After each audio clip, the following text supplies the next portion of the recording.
AI is taking over the world, but how can you use it to your advantage? Listen to this podcast to get some great insight on what you can do. Welcome to another episode of Winning with Jed. I have the pleasure of sitting down today with Christopher Hensley, author of the book Digital Kaizen, centered around AI, how it's affecting all of us in today's world, which if AI is not affecting you, you're probably hiding under a rock. Welcome, Christopher. How are you today? Jed, I'm doing great. I'm super excited to be on the show today. Hey, thank you for coming in. Hey, first of all, can we start off a little bit just telling our audience who you are, why they should listen to you? Yeah, absolutely. So, the author thing is a new hat for me, right? It's kind of even weird saying that out loud. I am a financial advisor. That's my paying gig, right? My day job. I've been a podcaster for over a decade, coming up on 13 years of podcasting. So started way back when, and my show Money Matters. It started out as a live radio show here on KPFT Houston.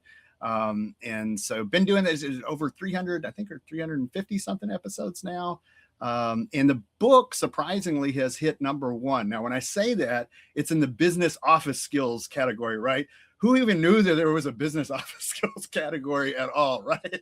But I think it's one of these things that, like, once you get first, ranking 1 in there, you can put it in your all of your marketing and stuff. So I'm not gonna poo-poo on it, right? but it's a thing. So. That's great. Well, I mean, that's something to be proud of. I mean, reaching #1 in any of the divisions is something good. Obviously, there's some good content in there. Tell us, how did you decide to write a book about AI? Like, what does that have to do with anything? I mean, especially when you're a financial advisor, but now you've written a book on AI. Tell us what's going on there. Yeah, I initially didn't go down I'm very contrarian thinking, right? So a lot of times when there's a big hype around everything, Bitcoin, AI, I'm like, I'm so sick of hearing about this stuff that I didn't initially get pulled into it, right? But I saw a story on Fox News. This is when I kind of got pulled into it, where it was one of the blonde head hosts, right? And she was talking about AI destroying the world. And they literally ran a trailer for Terminator 2. And they had the whole AI thing in there. And being Gen X, I'm very plugged into, hey, this can go one of two ways. This is either going to be a dystopian world where we're going down this rabbit hole with AI where it's not good, or we've got our faithful sidekick R2D2 who is helping us, right? So I'm rooting very hard for the second option there. But watching that news story, I said, well, this is really fear-based, right? What is there? Well, I mean, and people are kind of talking fearful. A lot of people are worried that their jobs are going to be taken over. People are already starting to not think for themselves. It is becoming, for some people, more of a Terminator rather than R2D2, as you would put it. And I mean, Tesla's coming out with robots, and everything's AI driven. So I mean, why shouldn't people be fearful of that? Yeah, so they should. So don't get me wrong, they should, right? So I'm definitely an optimist. I'm a pragmatist, but I'm a realist as well. So what you're going to find in this book is an argument for human voice, right? So it's the idea of us not losing our judgment, a different way to come at AI, not to look at AI as an advisor, but look at AI as a mirror.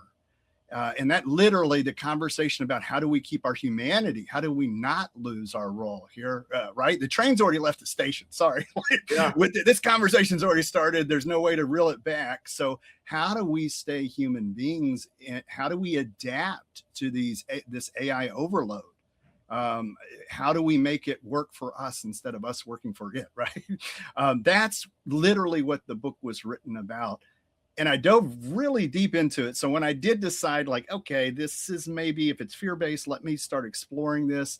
I grew up as somebody who started out on a Commodore 64. I had a bulletin board system when I was 12. So one I of had those. the Commodore 64. The Oh, exciting thing to do was to change the cursor color, oh right? yes. So that's like elite for Commodore back then. I love that. I love that.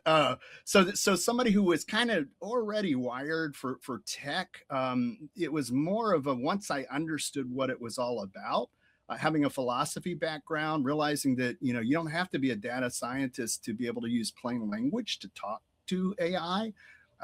You'll find a lot of people with liberal arts degrees come online, librarian science, right? That's the way that this technology is made to interface. That pulled me in. I dove into it. I was an early adopter in my practice. I had both myself and my assistant Maria, data engineer, our data analytics certified through Vanderbilt, and prompt engineering certified through Vanderbilt as well. And we implemented it across my financial planning practice, and I had great results. That's not where the book started. The book started me talking to ChatGPT in my truck, right? So I'm also going to admit that. Wait, let's explore that for a second. You're sitting there, you're in your truck, you're driving to work, and you're talking to chat, which, by the way, this is, the last couple of years is really when you've been able to start doing that. So you're talking to chat. What was the conversation? Yeah, so that it was more of a download. So when I say talking to ChatGPT, I'm somebody who's used voice recorders for many years. Think of it like doctors who use transcription devices. So you're transcribing something, it's coming back, but what were the actual words? Yeah, so this is going to be me downloading from a conversation that I had with a client. And it was catching all of the things that I didn't necessarily catch during the meeting. And so this would have been things like college funding for children. It would be things like, hey, I just put my aunt in a long-term care facility. It's the things that are most important and not necessarily the dollar signs, right? And so as I debriefed from this meeting, it was able to capture that. And then I went back and asked, what patterns am I missing? What are some of the things that I'm not seeing here? Mm-hmm. And it bubbled up some of the most important bits of information that I had been missing with my clients. And so what it allowed me to do was form connections deeper than when I'm somebody who's like a obsessive note taker prior to this, right? So prior to this, when I'm in a conversation with a client, I'm sitting there and I'm active listening, I'm practicing, right? I'm looking at them and the body language and everything, and I'm jotting down my notes. And you don't want to miss a thing, right? Because all of these little pieces are really important little pieces. So you write down all the notes. Now you've got this assistant that can send that can dictate all those notes, but not only that, it's giving you the pieces that maybe you were missing or that you hadn't been asking. So all of a sudden your effective level goes from this to this, right? Is that what you're saying? 100%. Yeah, it was definitely a positive thing. The book that's where the book starts, is where I had this epiphany that recording, capturing, I've got my Omi ambient AI recorder here, where it's picking out everything throughout my day, right? A massive upgrade for me was just somebody who's high performance, overachiever, just grabbing tasks, things that I say, oh, I need to do this, right? And then having to-do list after that. But Digital Kaizen's based on 3 different things. It's based on voice first capture, Kaizen, and the extended mind. The idea that some of our best thinking doesn't just happen inside our head. It happens when we're out and about, when we're in the shower, when we're walking the dog. That's when we tend to have these epiphanies, when we're in dialogue with other human beings and that conversation becomes something different than it started out as, right? That is a system that I put in place for people to kind of come at AI with a different approach. So wait. So here's a question for you. You said that all of these things are happening at the times when you'd least expect it, so to speak, right? Are you wearing this little deal like in the shower, like all these places? Are you like, well, let's see, that's singing in the shower and chat's like, hey, what's up, man? Good job. You hit 5 of the 6 notes there. Like, that's a very good point. Probably the shower is the exception, right? So, okay. All right. Okay. So I guess technically the toilet. leave it Okay, on the little, we don't want to go there. you leave it on the counter, and then you talk. You like move the shower curtain back, and you're like, "Hey, here's an idea." 100%. But Okay. that's the idea, that you get these eureka moments and then they're gone, right? Like you're like, oh damn, that was a really good idea, and that's creativity. And I'm going to make the argument that that happens through voice. That So we have an editor when we type things out that goes back and limits our thoughts. so what I'm getting from this is you're using AI as a big net, right? You're the captain of your ship. You're driving around, and you're saying, "Hey, AI, like capture all of my thoughts." And then when you capture my thoughts, I'm going to go back through those thoughts, and then I'm going to have you help you analyze it with me, and so that this way I don't lose my humanity, because bottom line is, our humanity makes us different than a machine. And we also understand the relationships better with our people. So, is this how you're using it as a tool? Absolutely. In fact, I have a firewall between. The book is a deep personal share about my life. There's another one coming out called Digital Kaizen for financial advisors. That's all about the business side of it. But to answer your question, yes, surprisingly, at the end of the day, when I sit down and I review what was captured, it's not these business things. It's the conversation I had with my son in the kitchen in the morning. It's the conversation I had with my wife about my relationship. Those are things that if you're not paying attention, you're going to miss out. And we're sitting on a gold mine with things that we say out loud, right? That data, being able to just record and capture and go back and send a message to your future self. You won't even know when you need these ideas. I like that. I want to explore this just a second more, okay? Because I mean, essentially, winning with Jed, we're talking about how to be a high performer. Obviously, you're a high performer. You're capturing all these things, but you said something really important, and I think if we look at the core of why we do what we do, a lot of it for a lot of people are the relationships that we have, right?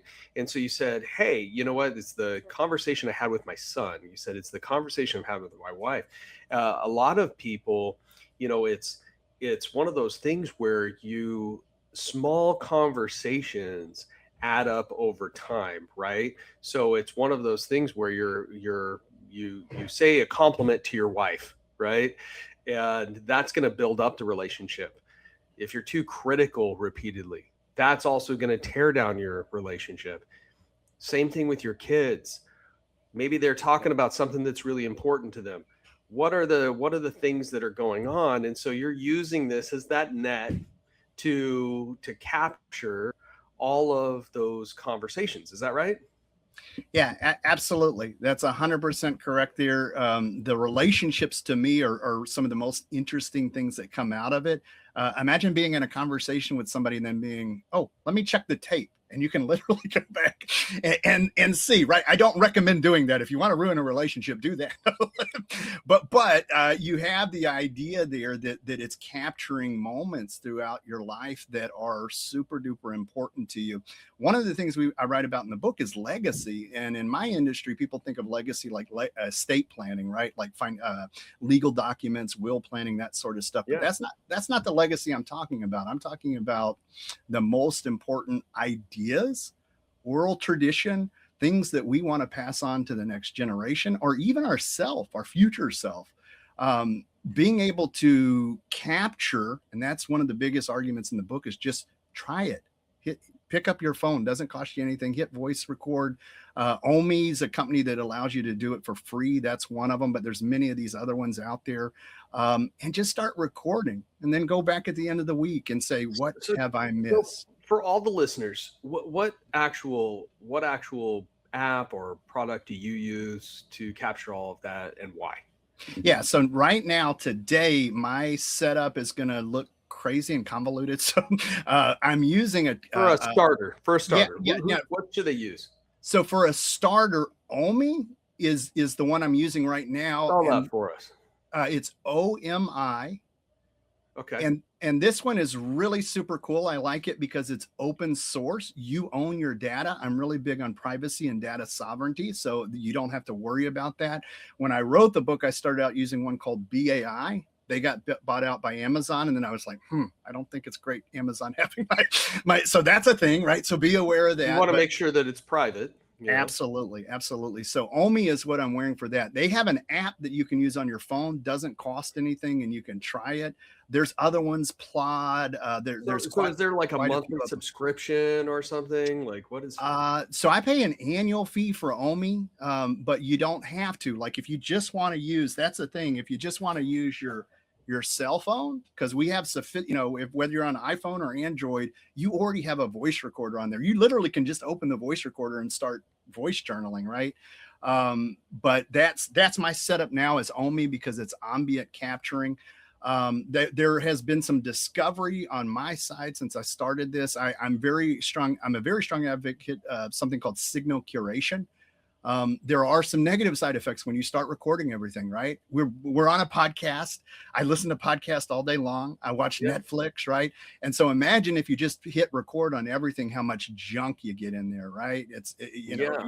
You're watching Stranger Things and it thinks you're part of Stranger Things, right? Well, but it's also information overload, right? Yes. Because, I mean, we want to avoid information overload, which how do you avoid that? Yeah, so that's literally what the book is about, is boiling up the things that are most important. And that's the Kaizen aspect of it. Small incremental improvements, growth, right? And so you don't take everything with you.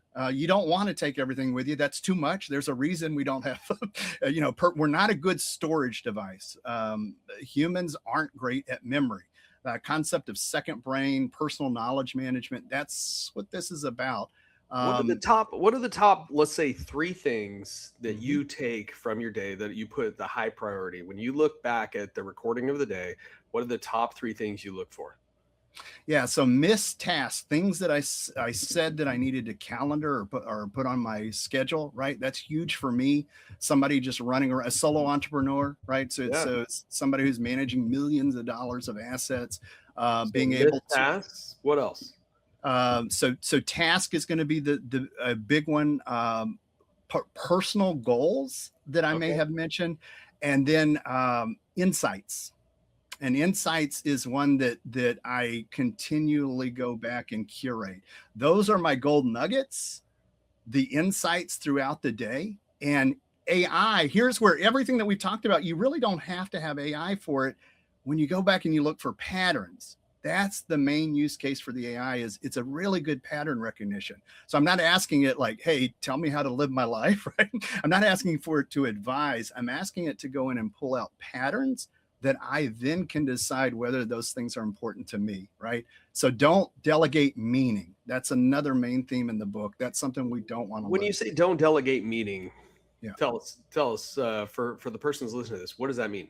Yeah, so I've written quite a bit on my Digital Kaizen blog about we run the risk of letting AI commoditize everything. You've heard the term AI slop. In fact, the term AI slop is sort of becoming AI slop right now because we keep saying it, we keep hearing it, but we know what people are saying is that we're kind of just getting blended. Everything's kind of looking the same, right? So I talk about something called metacognitive regulation.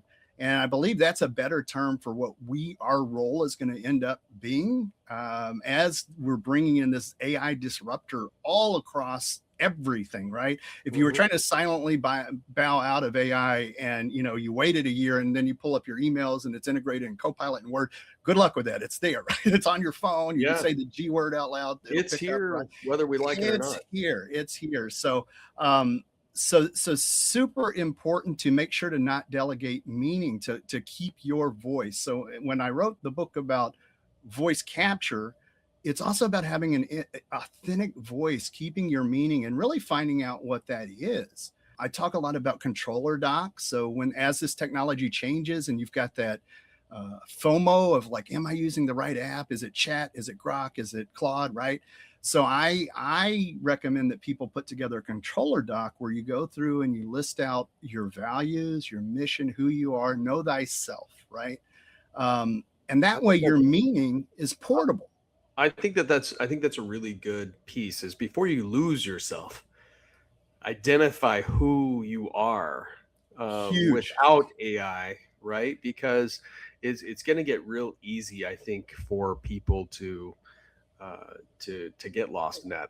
The other day, I was listening to Joe Rogan, which Mhm. okay, hey Joe, hey, if you're out there and you're listening, like happy to come talk to you. Hey, but Joe was talking with Elon Musk, and he said, "How long do you think we have where cell phones are still something, or something to that extent?" And Elon was saying, in the next 5 years, probably, you're just going to have AI. We're not going to have phone calls like we do now. It's just going to be an AI, and you're just talking back and forth, and you're saying, "Hey, let me talk to Christopher, get Christopher on the line," and it'll go and do that. And, I need to get a reservation, and it'll just kind of do that. It's like this personal assistant kind of role, as opposed to a phone with apps. And they're basically saying apps are going to go away and all of these different things. So, I mean, I think we can admit that technology is moving faster and faster every single day. Let's talk about, Christopher. Let's talk about one of the big challenges that you overcame utilizing all of this. Yeah, I mean the biggest one for me is going to be task management. So, and that is just a byproduct of talking out loud, right? So things that you say that you don't want to forget. A lot that, and I do have to give props to these devices, these wearable devices, because it's low friction. You're not even thinking about it, and then it builds a to-do list for you. Now you do have the to-do list overload, right? We're like, oh my God, I got 200 things I that was I gonna said I was say, I going was to do. gonna say, if it's Yes. listening to your whole day, you probably got like all this information. I could imagine it being Yes. really overwhelming. Yes. And that's exactly what the book was written for, was to kind of get rid of that digital overwhelm, to give you a way to think about it where you can give yourself permission that you don't have to do all of those things. But that is huge for somebody who's high functioning, high performing, talking to people all day long. It's literally capturing those things that aren't on my radar. Very big picture type guy, right? So So, the details. I think you said earlier, it's the small stuff, right? It's always the small stuff. well, little things, little pieces, little movements, small movements. And I have this saying in my book, "Shut Up and Win." It's, success happens in pinches and teaspoons, not cups and quarts. And so it's these little things that we're doing on a daily basis that really lead to the successful outcome that we want. So you were finding yourself overwhelmed. It sounds like, don't let me. You're overwhelmed. You're like, I don't know what tasks I need to focus on. How do I get to my goal? And lo and behold, you started leaning into AI, and it sounds like it really has helped outline your whole your whole direction. Is that right? Yeah, absolutely. And one of the pillars in the book is the second brain. So the idea of having personal knowledge management, file storage, right? The brain is not very great at memory, right? We're good at creativity, but we can really only hold about 5 or 6 concepts at one time. Yeah.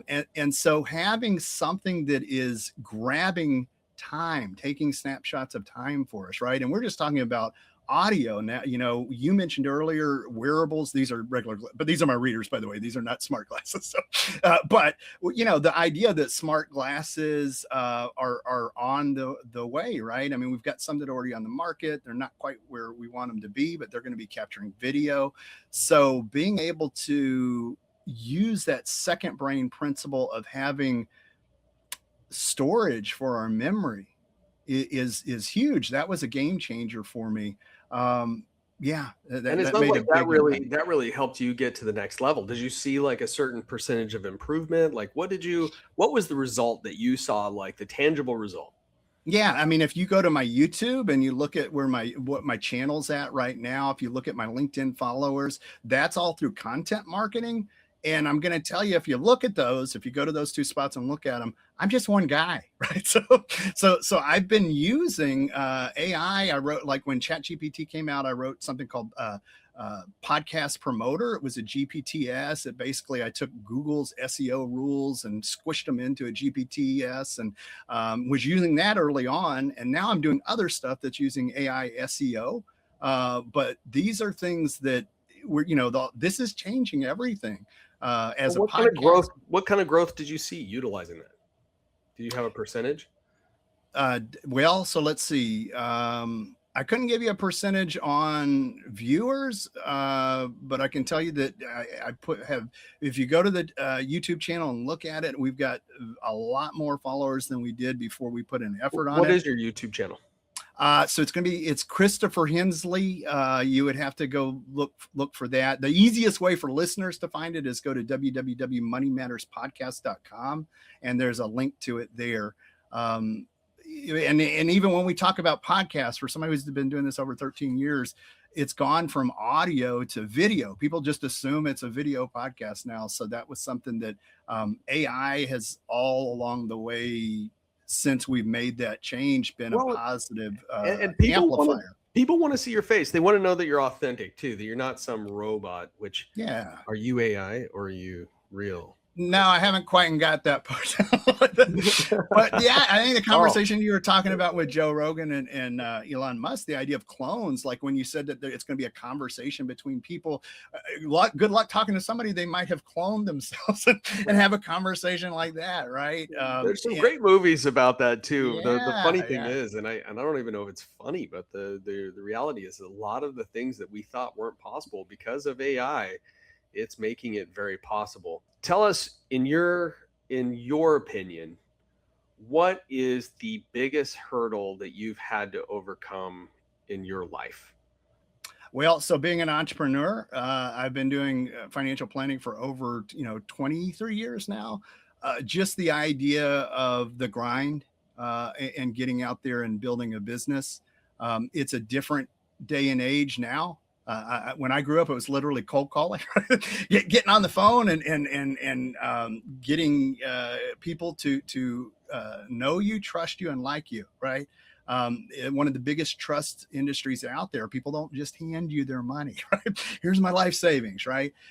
Fast forward to nowadays where it's relationship based. And that's great. That's actually how I work, right? Getting to the point where the business is successful and I'm managing millions of dollars of retirement assets, that's been one of the biggest hurdles in my life that I've had to overcome. Well, so let's talk about that though. So there's somebody watching this that maybe they're going to get started as a financial planner. Maybe they're going to get started in some random business, and they go, things aren't the way they used to be. They used to be, people used to talk to people used to, what would you even say to do? Like, is there anything that someone should do to get more people to know them, like them, trust them? Yeah. I mean, make it low friction and as easy as possible for yourself, right? So if there's an affinity group that's something that you're passionate about, that's where you live. That's the watering holes, right? That's where you go out and you're not going against the grain. You're living, if it's education, like I help teachers, professors, higher education. That's kind of my specialty, state employees, right? Because that's something I'm interested in. I think it's difficult for young people getting started. In fact, I don't mean to be negative, but I would tell them, don't do it. No, like think twice, because that's not negative. Hey, if you're watching and you want to do, you want to do something, stop. You got to get abandon all hope who enter here. No. So when I say that, I do want people to take it serious, that it's a lifestyle choice. When you go into entrepreneurship, it is not just, hey, I'm going to go set up my business. And we know that most successful business owners have about 3 businesses that have succeeded and failed, and it gets in your blood, right? And you keep going. So I always like to give people who are new to any industry that kind of like, hey, make sure you're taking it serious. How do you handle failure, Christopher? Failure is gasoline to propel me. Failure is a lesson. You've been given something that you should be thankful for.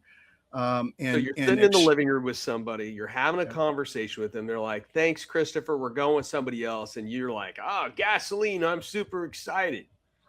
I feel bad for them. And this doesn't come from a place of ego, but I'm in the top 3 in the state for pension and retirement coordination. They're talking to the right guy. And I don't sit in living rooms anymore. Right? So used to, when I got started, I would go get in the car and drive out to people, but no, people come to me. And that's a good place to be, but it doesn't happen immediately. Yeah. Yep. So when someone rejects you, or I would say those rejection, you feel bad for them, which I like that mindset, honestly, because the thing is you can either feel bad for yourself or you can feel bad for them. And I think it's one of those things is knowing your worth, because if you know that you have worth, that's also going to come through in the conversations that you're having rather than feeling defeated and them getting to be able to kind of enjoy enjoy the fact that you're beat down. Okay, we've talked about the biggest obstacles that you've had. Let's talk about the biggest nugget, biggest piece of wisdom that anyone's ever shared with you, that you've learned the hard way, the easy way, whatever it is. What Mm-hmm. is the biggest piece of advice or biggest piece of wisdom anyone's ever shared with you or that you've learned? So early on, I heard, don't take advice from somebody who's not more successful than you are.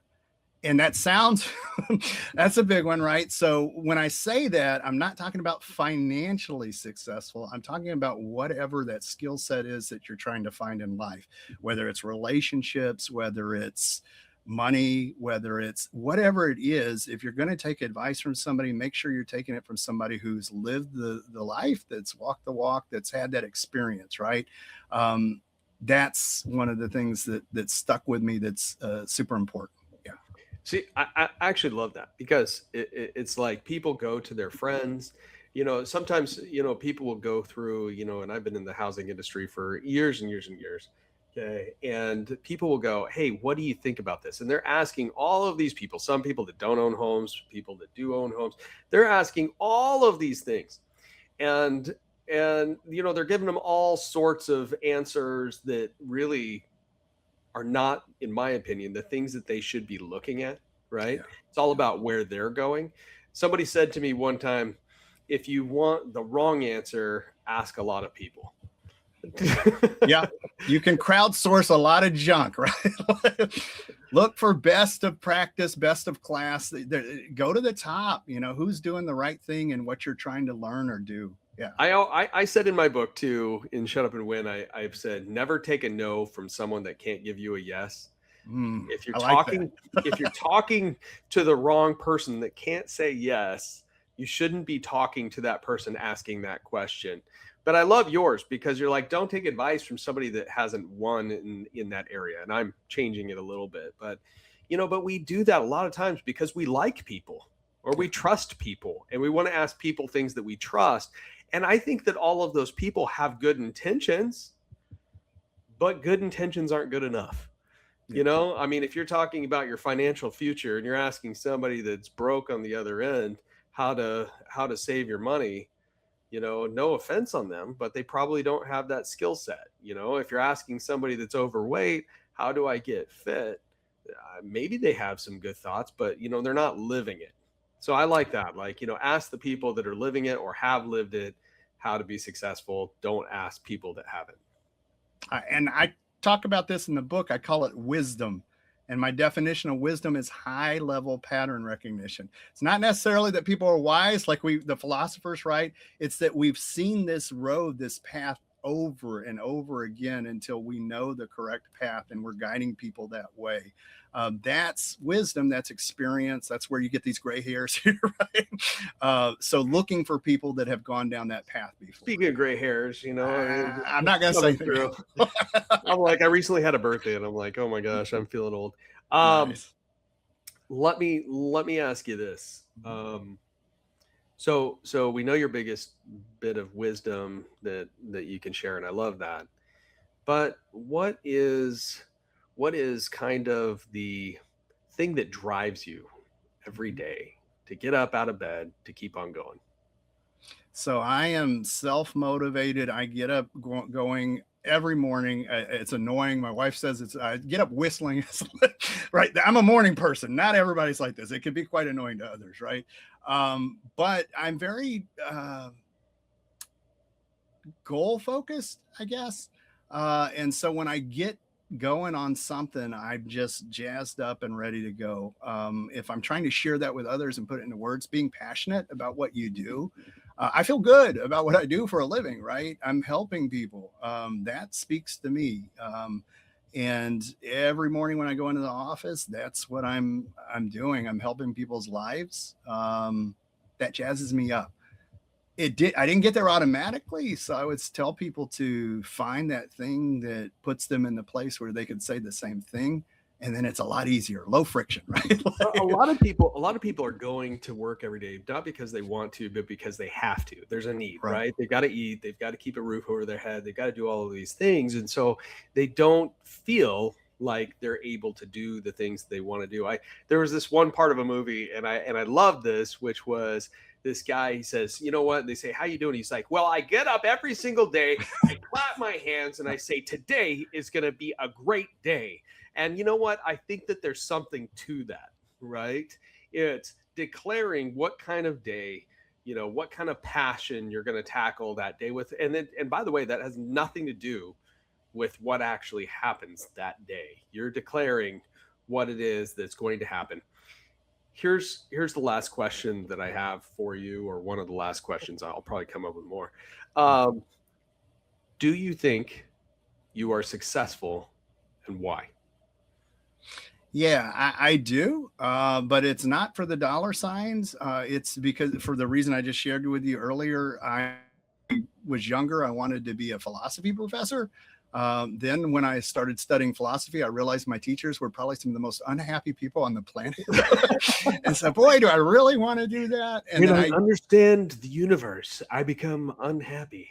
Yeah. Apparently with this AI stuff, philosopher majors are in need again. So, we get them out of Starbucks. No, I'm just kidding. but anyway, so so one of the things I wanted to do was teach. I got into public speaking. And that kind of checked a box. Financial planning for me was a marriage of the two things. I could go out and do those things, get in front of people, teach, and do things individually. And if you really believe in helping people, you want to be able to help people in scale and help more than just the few people that find you. And so for somebody who was extroverted, believe it or not, or introverted, I'm sorry, believe it or not, I had to find that voice and speak up for myself and share that with the world. And if you believe that, you have a duty to go out there and share that with everybody else.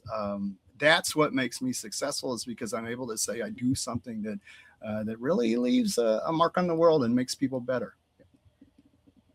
Kind of one of those things. I'm successful because I'm helping other people be successful. Yeah. I know it does. So it's not me focused, but that's what jazzes me up, right? If I can help other people, it's that servant leadership, stewardship. That's what jazzes me up. Yeah. Well, what's interesting too, and you hear introvert. You mentioned introvert. There's introverts and extroverts. That has nothing to do with how good you are with people, right? You're obviously very good with people. What it has to do with is, if I'm introverted, I get more energy by me time, alone time, and being with people takes energy. And then if I'm extroverted, I get energy by being around people. That jazzes me up, and I get more energy from that. So the fact that you're introverted, you're really good with people, and it's giving away that piece of you. It's actually work for an introvert to be around, to give those things. So it's just, I mention that because I think it's interesting. This is something that takes a lot of energy from you, but you get the most success from. And I think there's something to it for the people that are listening. Most of the things are not easy, right? At the end of the day, like none of the things are easy. If you want to be successful, the success is often found in the difficult things to do. It's not in the comfortable, easy things to do. I mean, sometimes for people, but for the most part, it's the thing that you don't want to do right now. You ask yourself, hey, what's the thing you don't want to do? And there's going to be something that's going to pop up in your mind. I definitely don't want to do this. That's probably the thing that you need to do right now if you want to be successful. I 100% agree on that. I'm thinking, as you said that, I'm picturing my own to-do list. I'm like, what's that? Yeah, that tracks. That one thing on the list that I'm putting off is the thing that would probably I have to ask you now, what's Yeah. the thing? What's the thing that you are trying to put off that will probably make you the most successful? So I can't tell you that one because that one's client specific. So can you give us an in general? Cleaning the pool right now would be good. Okay, I mean, I don't know. I'm sure that's going to win some points for the wife, but yes, which happy wife, happy life, right? That's true. So that might be one that's on that list. Yes, as you asked me and pin me down on that. You're like, okay, that's going to make my life a lot better at home, and I might get a cup of coffee brought to me if I do that. 100%. I think this has been really good. Okay. We were rounding the corner here. I want to be studious for everybody's time that's listening here. I think we've packed a lot of really good things into this. If people want to get your book, if people want to find you, tell us how we can do that. Yeah, the place that I would send them is www.moneymatterspodcast.com. That's where Digital Kaizen's page, as this started out as a project, believe it, as a side project, that's where it lives. You can find the book at Amazon, Barnes & Noble, all of the traditional places you would think. The one that I like the most is Audible, the audio book. That's the one that I had my son actually help me with that, and he did some of the production on it as well. So that's where I would point people. Yeah. Awesome. Christopher, thank you so much for being here, for spending some time with us. And I think you've got a lot of wisdom. We're not going to lose our humanity. We're going to use this as a tool. We're going to find our RTD2, and we're going to go out there and win a little bit more. Thank you for watching another episode of Winning with Jed. We'll have some great topics coming up soon. So make sure to like, subscribe, and we'll see you soon. Future in my